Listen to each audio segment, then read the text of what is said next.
Hello students, मैं आज आप लोगों को पढ़ाने जा रहा हूँ उपसर्ग। ठीक है। एक बात मैं आप लोगों को बता दूं कि ये जो मैं आपको उपसर्ग पढ़ाने जा रहा हूँ ये किसी एक पर्टिकुलर एग्जाम के लिए नहीं है।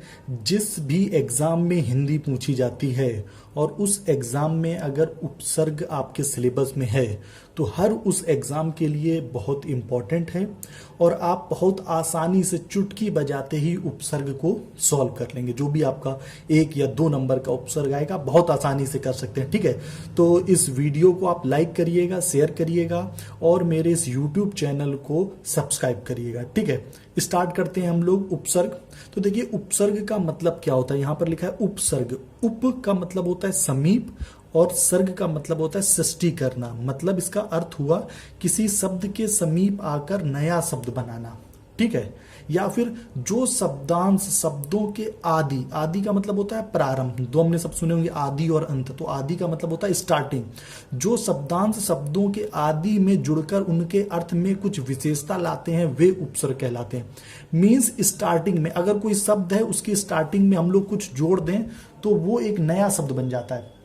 आपको मैं एक एग्जांपल देता हूं। जैसे आप लोगों ने एक शब्द सुना होगा हार। हार का मतलब क्या होता है? पराजय। लेकिन अगर इसी हार के आगे हम लोग प्रा जोड़ दें तो ये बन जाएगा प्रहार। प्रहार का मतलब क्या होता है? चोट करना।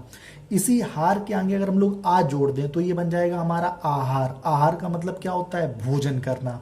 तो इस तरीके से शब्दों के प्रारंभ में अगर हम लोग जोड़ दें और एक नया फिर उससे हमारा अर्थ निकले उसको हम लोग क्या कहते हैं? उपसर्ग कहते हैं।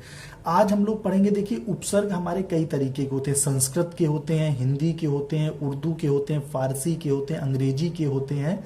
हमारे जो एग्जाम में जो सबसे ज्यादा पूछे जाते हैं वो होते हैं हमारे संस्कृत से और हिंदी के। तो आज मैं आपको संस्कृत के उपसर्ग पढ़ाने जा रहा हूं जिनकी संख्या होती है 22। अब आप देखिए कितनी आसानी से आप इनको समझ सकते हैं और याद कर सकते हैं। आप इनको बस एग्जाम में जाने से पहले एक बार इस वीडियो को देखेंगे और आप हिंदी का कोई भी आपका जो संस्कृत का उपसर्ग है, हिंदी का उपसर्ग है, ये कोई भी आपके गलत नहीं होंगे। जैसे ये जो संस्कृत के 22 उपसर्ग हैं ये भी एग्जाम में पूछ लिया जाता है कभी कभी कि संस्कृत के कितने उपसर्ग हैं, तो आपको याद रखना है 22 होते हैं। तो देखिए पहला उपसर्ग है हमारा अति। अब जैसे आपके सामने शब्द आएगा अत्यधिक, अत्यंत, अतिरिक्त, अतिशय और आपसे पूछा जाएगा इसमें कौन सा उपसर्ग है, तो आपको याद रखना आ के साथ आधा ता हो। ठीक है, आ के साथ आधा ता हो तो हमेशा वहां पर कौन सा उपसर्ग होगा? अति होगा।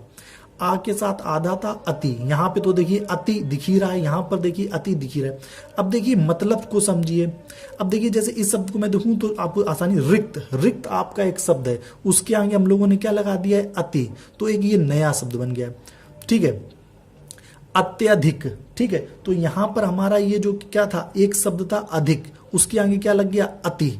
ठीक है, अब देखिए अगला वाला अधिकार, अधिपति, अधिनायक। तो देखिए नायक एक शब्द होता है, उसके आगे क्या लगा दिया? अधि। पति एक शब्द होता है, उसके आगे क्या लगा दिया? अधि। कार एक शब्द है, उसके आगे क्या लगा दिया? अधि। तो अब जब एग्जाम में जाएंगे तो आप देखेंगे कि नायक, नायक तो हमारा एक शब्द है। ठीक है, और इसके आगे हम लोगों ने क्या लगा दिया है? अधि। तो अधि, अधि, अधि देखिए तो इसमें क्या हो जाएगा? हमारा अधि उपसर्ग हो जाएगा। अब देखिए चर, करण, शासन। अब देखिए शासन आपको पता है तो आप देखेंगे तो आप ये जब आपने 1-2 बार पढ़े होंगे तो आप आसानी से समझ जाएंगे। देखो अनु, अनु, अनु। इस तरीके से तो एक अगला उपसर्ग है हमारा अप। तो ये देखिए अपयश, अपमान, अपकार। यस एक शब्द होता है, उसके आगे अप लगा हुआ है तो ये हमारा क्या हो जाएगा? उपसर्ग हो जाएगा। Up, up.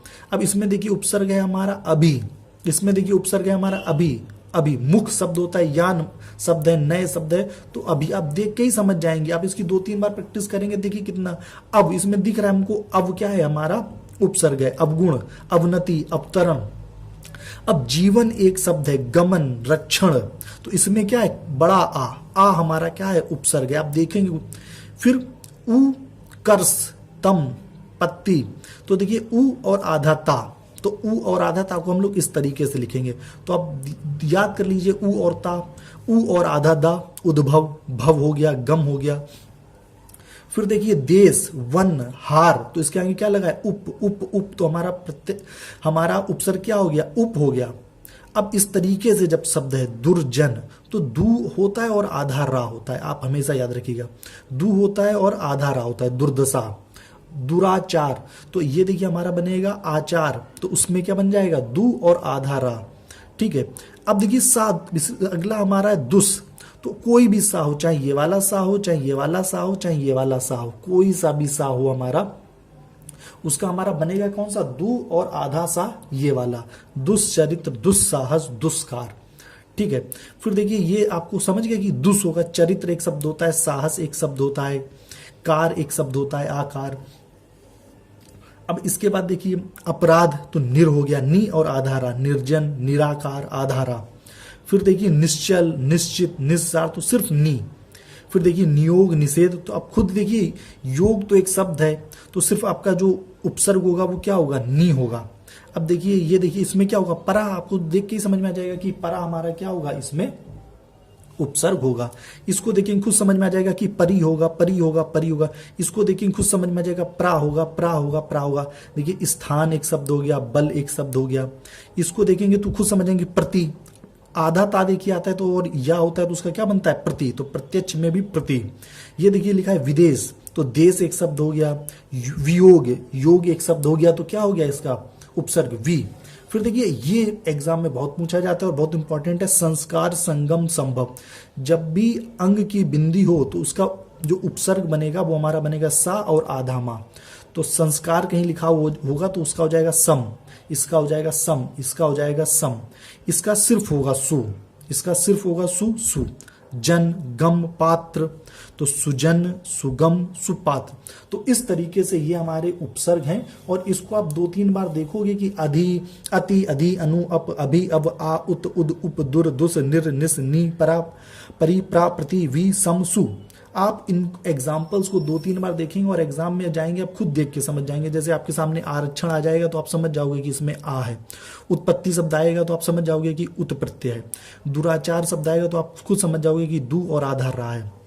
निराकार आएगा तो आप खुद समझ जाओगे कि इसमें नी और आधा रा हमारा क्या है, उपसर्ग है। तो मेरे चैनल को लाइक कीजिएगा, सब्सक्राइब कीजिएगा। अगले में मैं आपको बताऊंगा हिंदी के उपसर्ग जिनकी संख्या होती है 13।